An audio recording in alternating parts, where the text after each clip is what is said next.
오늘은 어떤 사람들이 예수님의 부활을 경험했는지에 대해서 공부할 건데 예수님이 부활하신 후에 제자들에게 나타나셨거든? 근데 그것을 통해서 먼저 뭐를 알 수 있냐면은 그 부활의 상태를 알 수 있고, 그 다음에 부활을 당연히 이제 제자들이 경험했잖아. 그 제자들이 경험한 것에, 그러니까 부활을 경험한 제자들의 반응이 어땠는지 알 수 있고, 그리고 부활하신 후에 승천하실 때까지 예수님이 무엇을 하셨는지를 알 수 있어. 알겠지? 먼저 예수님은 십자가에 달리신 지 6시간 만에 운명하셨어. 그치? 십자가에 달린 사람들은 일반적으로 사실은 이틀이나 한 사흘 정도, 이렇게 길게는 일주일 정도 달려있다가 죽는 사람들도 있어. 그러니까 예수님은 굉장히 6시간 만에 운명하셨다는 건 굉장히 드문 일이라는 것을 알 수 있지. 예수님이 운명하신 금요일은 큰 안식일 전날이었어. 요한복음 19장 31절에 보면 준비일, 유대인의 준비일이라고 나오는데 이건 예비일이야. 예비일인데 유대인들은 이때 규례대로 어떤 규례가 있었냐면, 해 지기 전에 그 십자가에 못 박혀 있는 그 사람들의 시신을 치워야 했어. 알겠지? 금요일 날.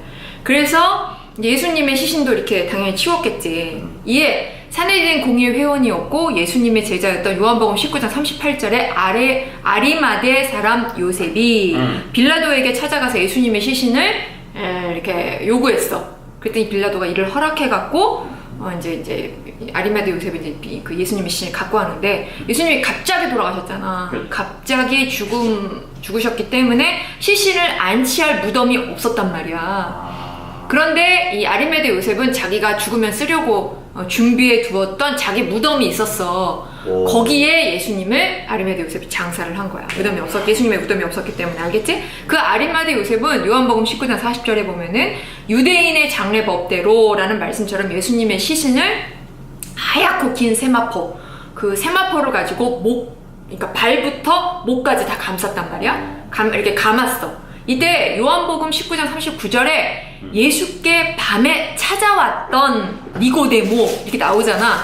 그 예수께 밤에 찾아온 게 언제야? 공생의 1년 6월절 지난 다음에 찾아온 사람이야, 이 니고데모가. 기억나지? 그 니고데모라는 사람이 이제 두 번째로 등장을 하는데, 이 니고데모가 몰약과 침향이 섞인 향품을 100근 정도 사가지고 와서 그 세마포로 아까 감쌌잖아. 그 사이사이에 넣고 뿌렸어. 그 향품을. 이게 이제 유대인의 관례야. 그런 후에 큰 돌을 가지고 묘의 입구를 막았어. 장사를 다 지냈기 때문에. 그런 다음에 누가 등장하냐면 이 대제사장과 바리새인들이 와갖고 빌라도에게 뭐를 요청했냐면 예수님의 무덤을 봉인해라. 그 이유가 있었어. 이걸 요청했어. 왜냐하면은 예수님의 시신을 누군가 가져갈까봐 걱정이 됐던 거야. 그래서 아무도 가져가지 못하도록 이렇게 예수님의 무덤을 봉인했던 거야. 알겠지? 뭔 말인지 알 것 같아. 토요일은 안식일이었지. 그리고 나서 안식 후 첫날인 일요일 새벽에 예수님의 무덤에 지진이 일어났어. 지진이 일어나고 천사가 등장해서 이 무덤이 이제 봉인됐잖아. 그 봉인된 거대한 돌, 굉장히 큰 돌로 이렇게 막아놨단 말이야. 그 돌을 옮겼어. 그 후에 천사는 예수님의 무덤 위에 앉아 있었어. 근데 예수님은 마태복음 28장 6절에 그가 여기 계시지 않고 그가 말씀하신 대로 살아나셨느니라 라는 말씀처럼 예수님은 부활하셨던 거야. 부활하셔서 이미 무덤에서 나가신 상태였어. 부활하신 예수님의 몸은 사실 무덤이 닫혀있든 열려있든 무덤에서 나오시는데 아무런 제약이 없는 그런 자유로운 몸이었어. 이 세상의 어떤 것으로도 비교할 수 없는 영광된 몸이야, 예수님이 부활하신 몸은. 알겠지?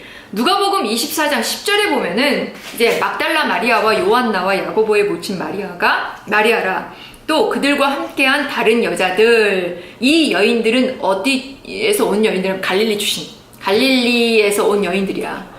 이 여인들은 예수님이 십자가 지시는 그때부터 운명하시까지 모든 것을 지켜본 여인들이야. 항상 예수님을 따라다녔기 때문에. 이 여인들의 안식일이 끝난 다음 날인 일요일 새벽에 예수님을 위해 향료를 준비해서 예수님의 무덤을 찾아왔던 거야. 근데 이 여인들이 예수님의 무덤이 열려있는 거야. 그것을 보고 그 안을 들여다봤겠지. 근데 시신이 없어. 그치? 시신이 당연히 없었겠지? 없고 찬란하게 옷을 입고 서 있는 두 사람, 천사들이지. 그 천사들만 보게 된 거야. 이에 여인들은 요한복음 20장 2절에 시몬 베드로와 다른 그 다른 제자, 그 다른 제자가 누구냐면 요한이야. 사도 요한이야. 사도 요한에게로 갔어. 그리고는 요한복음 20장 2절에 사람들이 주님을 무덤에서 가져다가 어디 두었는지 우리가 알지 못하겠다라고 이제 말을 한 거야. 이 여인들의 말을 듣고 베드로와 요한이 이제 무덤으로 막 달려온 거야. 이들은 예수님 무덤에 와서 딱 보니까 예수님의 시신이 없잖아. 그죠? 그 없고 세마포와 머리를 쌌던 수건만 남아있는 것을 이 두 제자가 확인한 거야. 그런 후에 이 무덤을 지키던 병사들이 있었을 거 아니야. 그 병사들에게 들킬까봐 황급히 돌아갔어. 이처럼 빈 무덤을 먼저 발견한 사람들이 누구냐면은 갈릴리 여인들이야. 그런 다음에 두 제자가 와서 확인을 한 거야. 그런 걸 알 수 있어. 예수님은 부활하신 후에 승천하실 때까지 사실은 예수님과 함께 했던 사람들, 예수님을 따랐던 사람들에게 11번 나타나셨어. 승천하실 때까지. 첫 번째로 누구에게 나타나셨냐면은 아까 그 다른 여인들과 두 제자는 빈 무덤만 본 거지. 그죠? 예수님이 부활하신 것을 보지는 못했어. 빈 무덤만 봤지. 근데 첫 번째로 예수님의 부활을 목격하고 본 사람이 누구냐면은 막달라 마리아야. 그 막달라 마리아에게 예수님이 나타나셨어. 막달라 마리아가 무덤에 돌아왔을 때, 이게 무덤에 왔을 때 다른 여인들은 이미 천사를 만나고 돌아간 상태였어. 예수님의 시신이 없어진 것을 당연히 막달라 마리아가 알았겠지? 그죠? 보았겠지? 그래서 울었어. 얼마나 슬펐겠어. 그리고 얼마나 당황했겠어. 울면서 혼자서 무덤 속으로 들어간 거야. 천사들은 예수님의 시신이 뉘었던 머리 쪽과 발끝 쪽에 앉아 있었단 말이야. 마리아에게 물어봤어. 왜 우는지. 너 왜 우냐? 라고 물어봤겠지. 이에 마리아가 요한복음 20장 13절에 내 주님을 옮겨다가 어디 두었는지 라고 하는 예수님의 시신이 없기 때문에 우는 것이라고 답했어. 이때 예수님은 어디에 계셨냐면 막달라 마리아 뒤에 계셨어. 근데 막달라 마리아 아직 모르는 상태야. 예수님은 요한복음 20장 16절에서 마리아야 라고 막달라 마리아를 부르셨어. 근데 마리아는 이 예수님의 목소리를 알아들었어. 이게 굉장히 중요해. 왜 중요하냐? 지금 부활하셨어. 부활하신 상태가 어떤 상태인지를 우리가 이런 말씀을 통해서 부활의 몸은 이런 거구나라는 걸 알아야 돼. 어때? 목소리가 들렸다라는 거야. 근데 그 목소리가 예전의 목소리와 똑같았어. 십자가에 못 박혀 죽기 전의 목소리와 똑같았어. 그러니까 마리아가 알아들은 거야. 그죠, 당연한 거죠. 왜냐면은 마리아는 예수님이 어디 계신지 모르는 상태였잖아. 지금 시신이 없어졌다고 울고 있는 상태였는데 마리아야라고 예수님이 부르시니까 알아들었어. 그래서 어떻게 반응했냐면은 라보니라고 예수님을 불렀단 말이야. 무슨 말이야? 그러니까 예수님의 목소리라는 걸 알았다는 거야.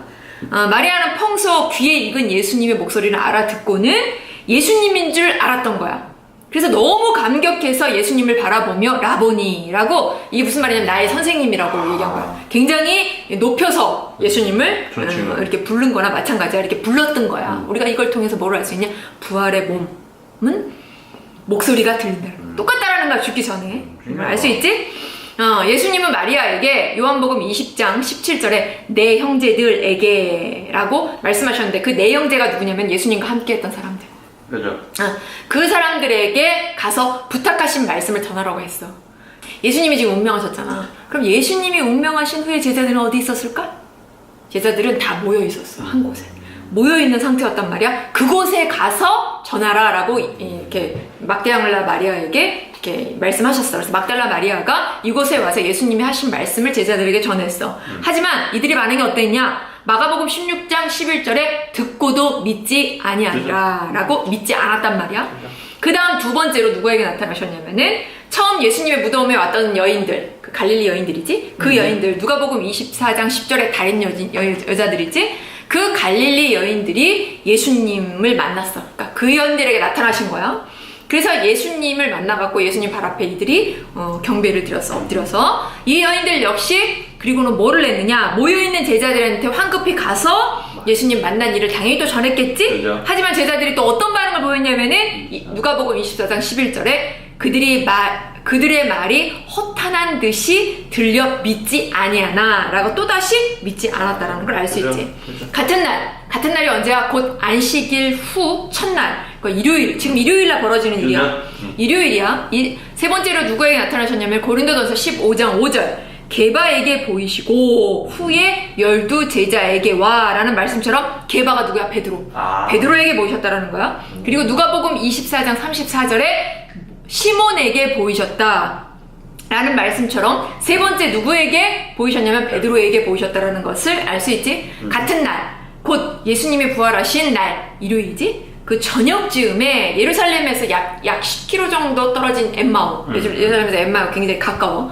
그곳으로 향하고 있었던 누가복음 24장 11절 그들 중 둘이, 이 두 사람이 지금 엠마오로 가고 있었는데 이 사람이 누구냐면은 글로바와 또 다른 한 제자, 이 두 사람에게 네 번째로 나타나셨어.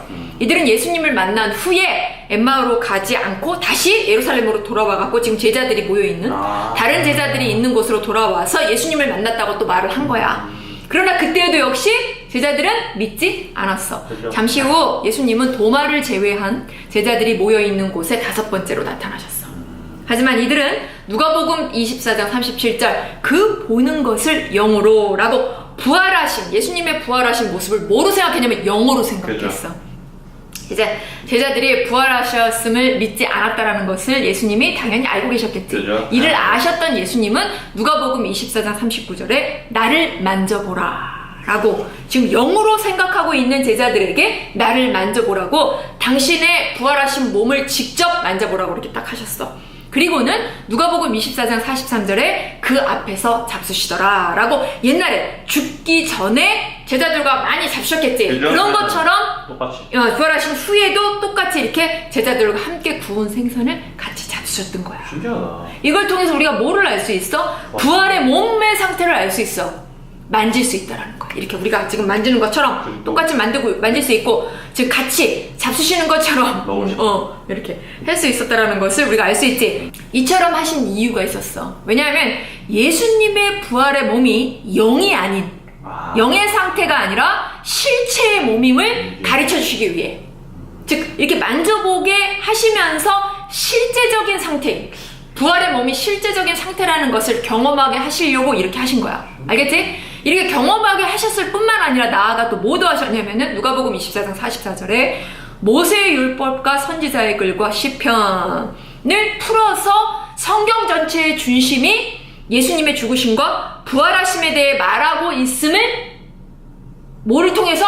모세의 율법과 선지자의 글과 시편을 통해서 가르쳐 주신 거야. 즉 성경을 통해서 부활의 실체를 증명해 주신 거야. 말씀을 통해서. 알겠지? 이처럼 부활하신 몸을 제자들 앞에서 눈으로 보이시고 손으로 만지시면서 뿐만 아니라 함께 잡수심으로 그죠? 부활을 경험케 하시고, 뿐만 아니라 나아가 제자들의 누가복음 24장 45절에 그들의 마음을 열어 성경을 깨닫게 하시고 라는 말씀처럼 그들의 마음문을 열어주셔서 성경을 통해서 최종적으로 부활을 확증해 주심으로 깨닫게 해주셨다는 거야. 알겠지? 그러면 예수님께서 제자들에게 이처럼 하신, 여기까지 하신 궁극적인 이유가 있었어. 바로 누가복음 24장 48절에 너희는 이 모든 일의 증인이라 라고, 이 모든 사실의 증인을 삼으시기 위해서 누가복음 24장 47절에 예루살렘에서 시작하여 모든 족속에게 전파될 것이라는 말씀처럼 이 모든 사실을 전파하는 사명을 주시기 위해서 이와 같이 하신 거야. 나아가 제자들이 이 사명을 감당할 수 있도록 성령님을 보내주실 것이라는 말씀도 하셨다라는 걸 알 수 있어.